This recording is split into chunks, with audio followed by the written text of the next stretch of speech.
তো আজকে আমি একটু নতুন করে এসেছি তোমাদের সামনে। আর যারা যারা আমার ভিডিওগুলো দেখো, আমাকে সাপোর্ট করো, আমার সঙ্গে থাকো, তারা প্লিজ এই পেজটাকে বা এই চ্যানেলটিকে সাবস্ক্রাইব করে দেবে। কেননা আমি এমন অনেক গল্প আছে যেগুলো বলতে থাকি বা আমি তোমাদেরকে শোনাই, আমার শোনাতে খুব ভালো লাগে, মানে আমি কথা বলতেই খুব ভালোবাসি। তাই তোমাদের সামনে এইসব গল্পগুলো আমি বলি। আর অনেক কবিতা আছে যেগুলো আমি তোমাদের সামনে তুলে ধরি। আর যেটা বলবো আমি তোমাদেরকে আজকে, আমি একদিন হঠাৎই একটা গল্প পড়ছিলাম, মানে একটা গল্পের বই পড়ছিলাম।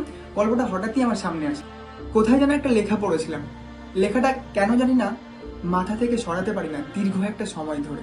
তোমাকে একজন পেয়েছে মানে আরেকজন কি বিভৎস ভাবেই না হারিয়েছে। লেখাটা খুবই ছোট, কিন্তু পৃথিবীর সমান বিশাল গভীরতা লেখাটার মধ্যে। কেউ একজন দিনের পর দিন, মাসের পর মাস, বছরের পর বছর কাউকে নিজের করে পাওয়ার স্বপ্ন দেখে যাচ্ছে, অপেক্ষা করে যাচ্ছে। অথচ অন্য কেউ কোনো অপেক্ষা ছাড়া, সাধনা ছাড়াই তাকে নিজের করে পেয়ে গেল। সে জানেও না সে যাকে নিজের করে পেল, তাকে পেতে কোনো একজন কত শত বছর ধরে ক্ষুধার্ত ভিক্ষুকের মতো তার অপেক্ষায় দাঁড়িয়েছিল।